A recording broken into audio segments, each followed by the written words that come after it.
buenísimo.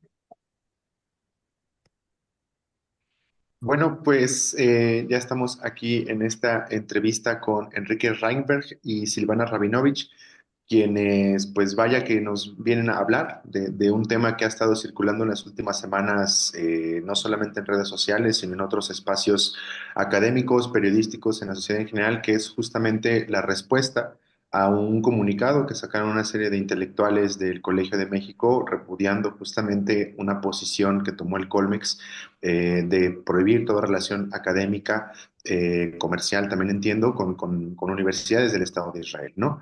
Entonces, pues al respecto, Enrique Reinberg, Silvana, bienvenidos aquí a los Pasos de la Semana.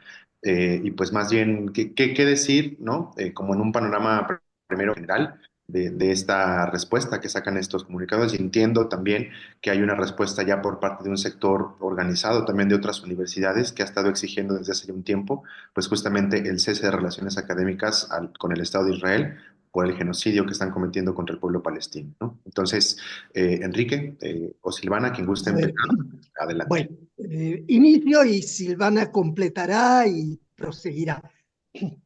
Bueno, sí, efectivamente, el Colegio de México adoptó una decisión de gran trascendencia desde nuestro punto de vista, porque implica la ruptura de relaciones académicas con la Universidad Hebrea de Jerusalén. Eh, la decisión fue tomada con mucha cautela, respetando modos de consulta, de información a la comunidad para que ésta se expresara en torno a la conveniencia, a la pertinencia de romper esas relaciones con la Universidad Hebrea de Jerusalén. A tal punto fue de trascendencia que efectivamente un nutrido grupo de, bueno, intelectuales que pueden ser científicos sociales o de las ciencias exactas, artistas, políticos, empresarios, etcétera, alrededor de 300 firmaron un airado comunicado desplegado donde se oponen a o manifiestan su desacuerdo con esa ruptura, invocando que, bueno, básicamente que las universidades son espacios de reflexión, de generación de conocimiento científico, al cual le atribuyen, por lo tanto, una cualidad neutra, eh, y por lo tanto resultaría injustificable que el Colegio de México o cualquier institución eh, rompiera relaciones con tan prestigiada universidad. Y entonces, bueno, en el seno de nuestro colectivo, académicos, académicas con Palestina, eh, redactamos un documento que se llama justamente La Academia no es neutral, porque lo que enfatizamos es el entreveramiento de intereses entre la Universidad Hebrea de Jerusalén, pero todas las universidades israelíes y el andamiaje político-militar de un Estado genocida como es el Israel, ¿no? Bueno, hasta aquí llego y seguramente Silvana puede decir muchas cosas más. Sí, Bueno, yo Silvana, no sé si te... sigo. Échale, Sí, échale, dale. por favor. Sí, gracias, gracias. No, más bien dale tú, te escuchamos. Es que pensé varias cosas. A ver, la primera es este término neutralidad o cultura de paz, escuchamos mucho también, y es complicidad con el statu quo, eso. Eso no es neutral. Eso es decir, bueno, nos consideramos neutrales, objetivos, ¿no? O que cultivamos la paz, aquellos que queremos que todo siga como estaba. Entonces es una ausencia de crítica. Es una contradicción entonces que ellos digan que las universidades son neutrales y también son el único espacio de la crítica, porque no hay mucho espacio actualmente para la crítica. Es verdad que en el sistema de apartheid que había posibilidades para muchos profesores israelíes de distintas universidades de ser críticos, hasta que en algún momento se iban. Digamos, las voces más críticas hoy en día no están en esas universidades. Hay algunos. En la Universidad Hebrea de Jerusalén particularmente está Nurit Pele del Hanan, pero está también Nadira Shalkub-Kevorkian, ¿sí? Que es una jurista, una profesora de leyes palestina que fue echada de la universidad. Yo soy egresada de esa universidad y entonces conozco bastante la diferencia que había en estas libertades. Y neutralidad no hay tal. Eso es lo primero que quiero decir, que no hay neutralidad. Segundo, muchos de los que ahí firman son personas muy sensibles al tema del genocidio. Entonces llama, claro, al holocausto judío en la Alemania nazi.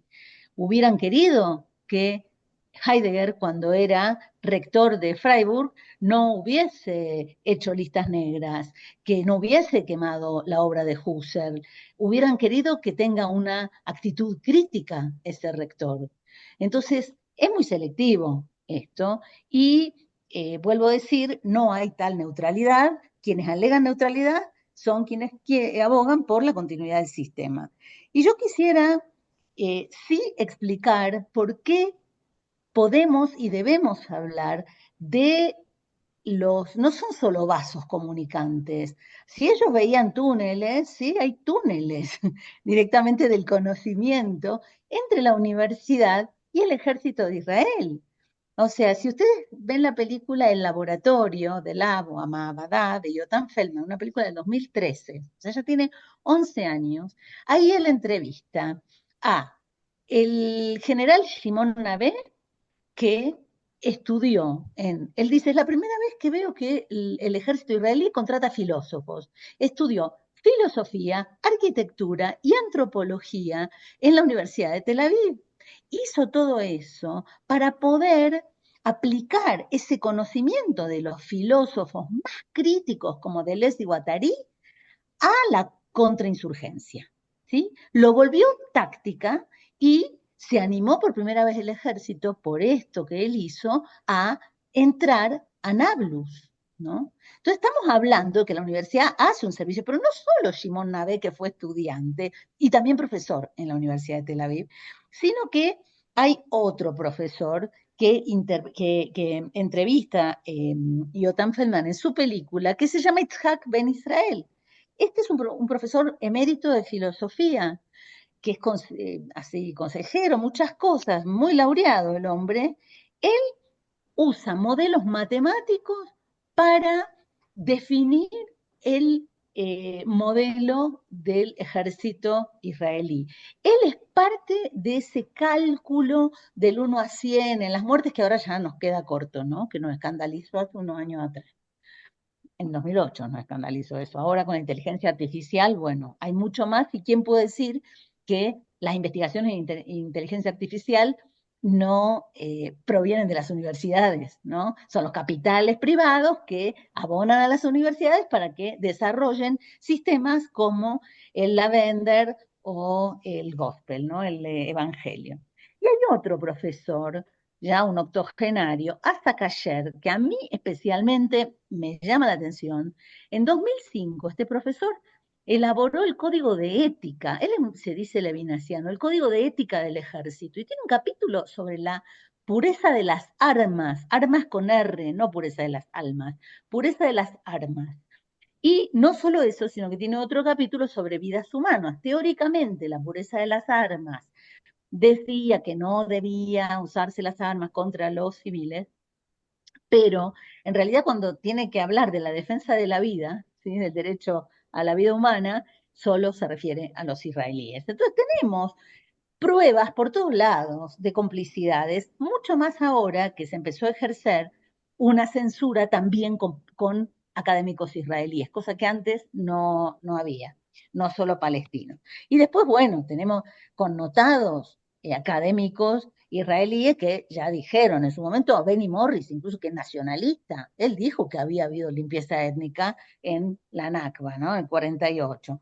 Está Omer Bartov, está Neve Gordon, todo eso ya se fueron de Israel, ¿no? Eyal Weizman, por ejemplo, que fundó la arquitectura forense, que ustedes lo deben recordar porque trabajaron lo de Ayotzinapa también.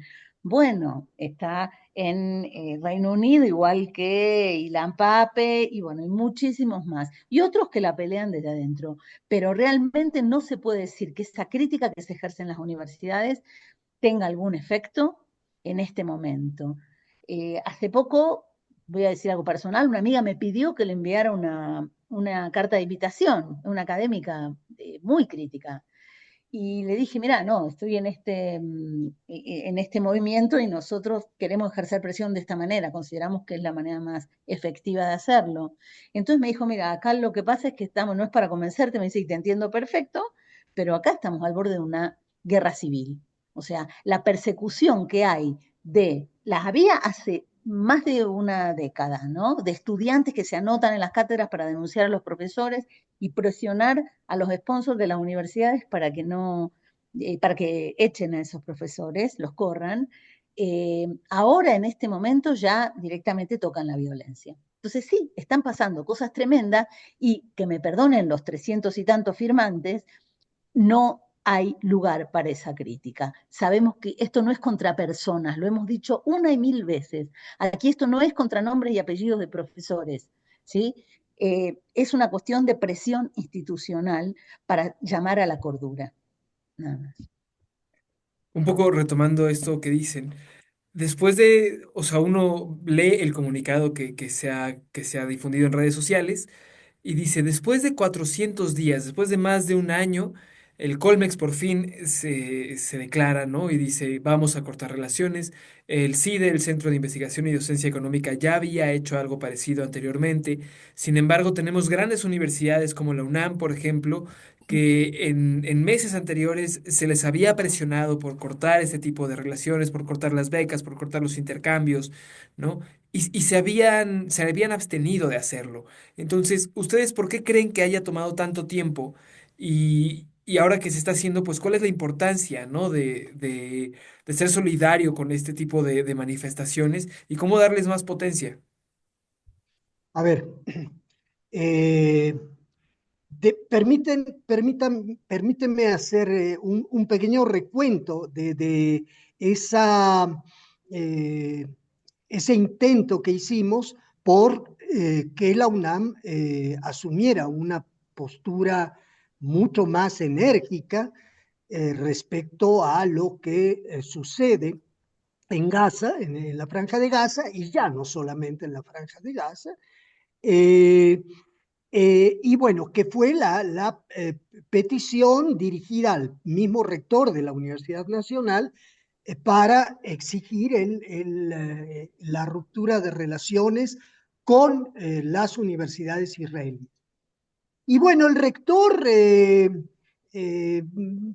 hizo y le pidió a algunos miembros del Consejo Universitario que tomaran una postura que, bueno, es muy socorrida cuando uno no quiere asumir una postura definida, clara, contundente, que es decir, bueno, sí, están los gazatíes sufriendo, nos compadecemos, pero en realidad en el mundo, el planeta está lleno de víctimas, ¿no? Entonces, ¿por qué tendríamos que pronunciarnos sobre lo que sucede en Gaza cuando en realidad el mundo entero o muchos pueblos están en estas circunstancias? Bueno, es una manera, obviamente el Consejo Universitario no emitió ninguna resolución respecto a solidaridad con todos los pueblos oprimidos del mundo, ni con los gazatíes ni con otros pueblos. Eh, y se zafó del asunto, ¿no?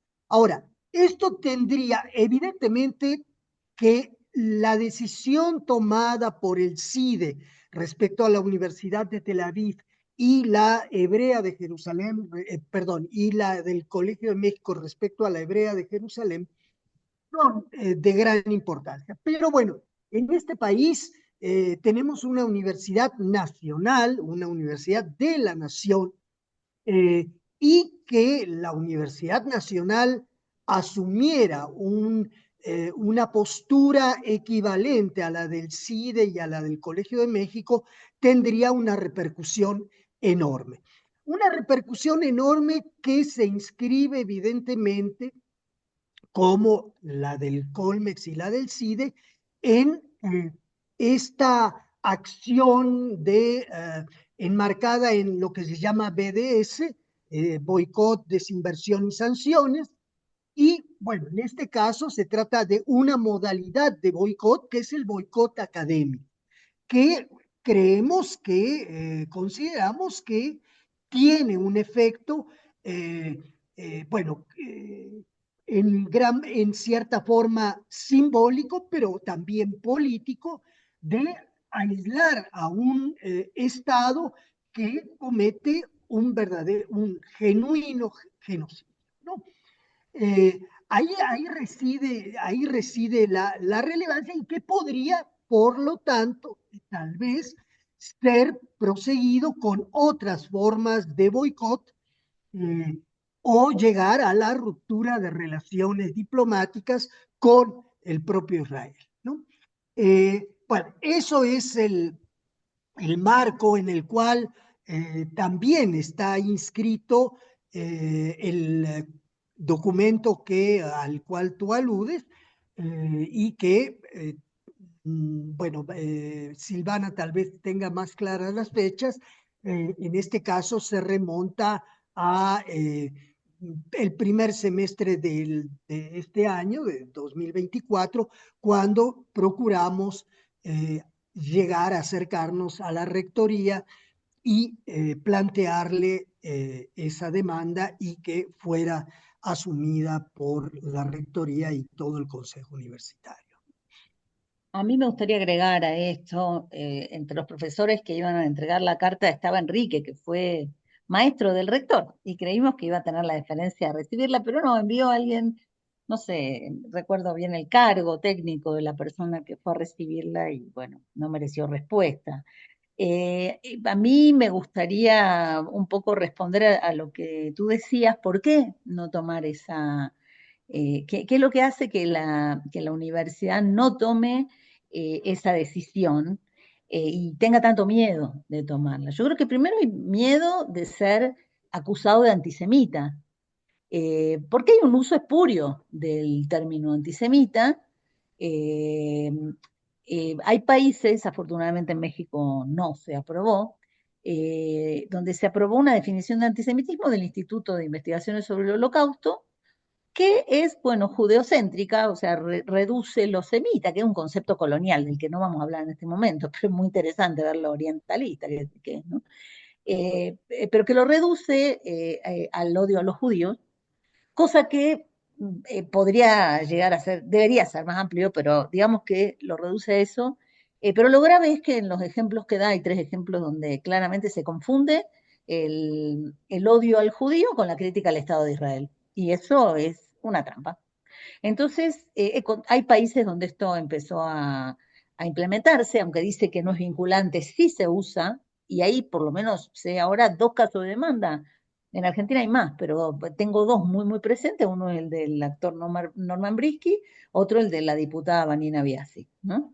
Donde claramente no son antisemitas, por favor, pero bueno, la Delegación de Asociación Israelita de la Argentina sí lo decide ante la justicia, ante el aparato de justicia. Cuidémonos de eso y creo que hay miedo en la UNAM porque sí, hay gente que ha usado de esta manera espuria y que lo está usando en la calle, ¿no? El término antisemita. A veces no se usa con mucha... La crítica no es muy precisa, pero justo en la academia nos dedicamos a hacer una crítica verdaderamente documentada, argumentada, entonces no nos pueden tildar de antisemita, empezando porque Reichenberg y Rabinovich, digamos, tenemos nuestra parte judía. Segundo, por una cuestión humana, es vital que la UNAM que ha sido el faro de las universidades de todo el continente, de todo el subcontinente, tenga un posicionamiento claro. Llama la atención que la UNAM no afirme la vida. Cuando nosotros fuimos en aquella oportunidad, que fue en los primeros meses del año, a entregar esa carta, donde llevamos los nombres de los rectores, de los profesores y estudiantes que habían sido asesinados hasta esa fecha, que ahora son muchísimos más. Entonces, llama la atención que vengan a decirnos que, bueno, hay asesinatos en todos lados, hay genocidios en muchos lugares, ¿por qué únicamente Palestina? Porque aquí hay un caso de un borramiento cultural, de un arrancamiento de raíz, ¿no? De todo rastro que quede, y que, bueno, desafortunadamente se relaciona con lo de Amalek, ¿no? Otra cosa que sí quería decir es que bueno, el tema este de la responsabilidad. La UNAM tiene una responsabilidad que no está asumiendo, y no solo la UNAM, yo creo que todas las universidades, pero como faro de universidades, yo creo que la UNAM debería, y nos dicen, por ejemplo, no queremos herir susceptibilidades. Y lo hemos dicho hasta el cansancio, sobre todo los que tenemos apellidos judíos. ¿Quién puede considerarse ofendido porque se afirme la vida? Nadie, nadie. O sea, aquí nos están poniendo como excusa cuando en realidad de lo que se trata es de otros intereses. Y si hay otras universidades que mantienen relaciones con las universidades israelíes para el desarrollo de tecnologías de guerra, creo y espero que no es el caso nuestro. Entonces no tenemos que ser cómplices de una economía y una industria que tiene las manos completamente manchadas de sangre. No tenemos por qué quedar ahí. Tampoco tenemos que tener cuidado y tener miedo de que no vayan a devolver a Tomás Herón. ¿Sí? Sabemos que el Estado de Israel no conoce de eso de las extradiciones, no lo necesita, ¿no? Porque cuando busca a alguien va y lo secuestra, como hizo con Eichmann o con cualquier otro. Entonces, bueno, yo no sé qué es lo que estamos esperando. No se ofende nunca a nadie por defender la vida. Creo que hay una responsabilidad que no está asumiendo y le va a costar caro a las instituciones que no lo hagan. A ver, Pues, ajá, sí. permíteme una cosita, Alejandro.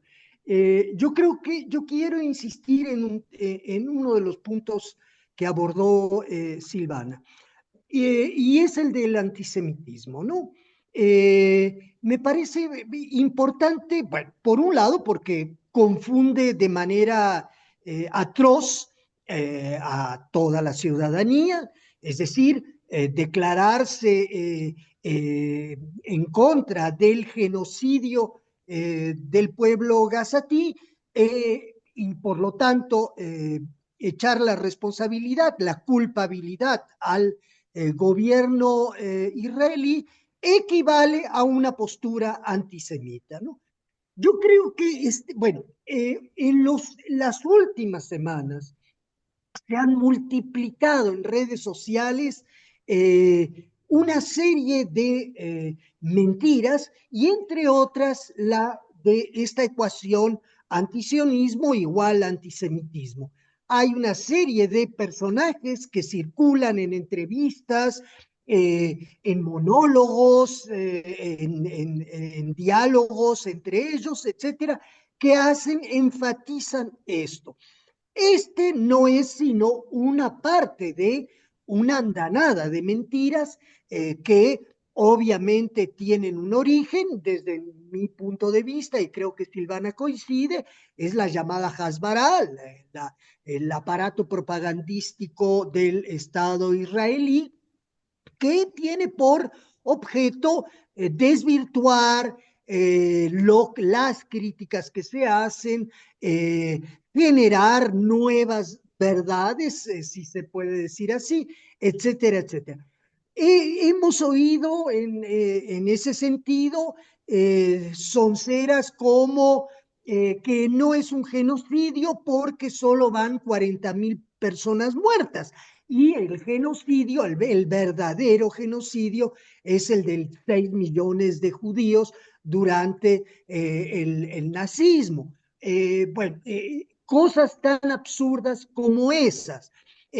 La idea de, o digamos, la afirmación de que la Agencia de Naciones Unidas para Refugiados Palestinos tiene que desaparecer porque los palestinos ya se han acomodado en muchos otros países, ocupan cargos, profesiones que les reditúa gran cantidad de dinero y por lo tanto la UNRWA, esta agencia, ya no tiene razón de ser, etcétera, etcétera.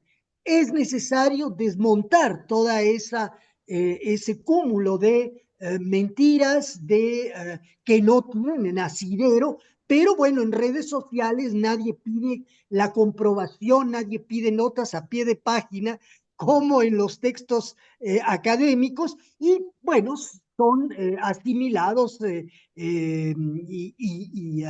y tragados, si me permiten la expresión, por quien ve esas redes sociales sin pasar por el filtro de la crítica, ¿no? Bueno, entonces, sí, efectivamente, hay todo esto o en lo que hacía hincapié Silvana, de ese reclamo de antisemitismo y que probablemente fue la razón por la cual la rectoría de la UNAM no quiso asumir una posición mucho más fuerte, más contundente, más afirmativa, digamos, respecto al tema. Bueno, es una de esas grandes mentiras, ¿no?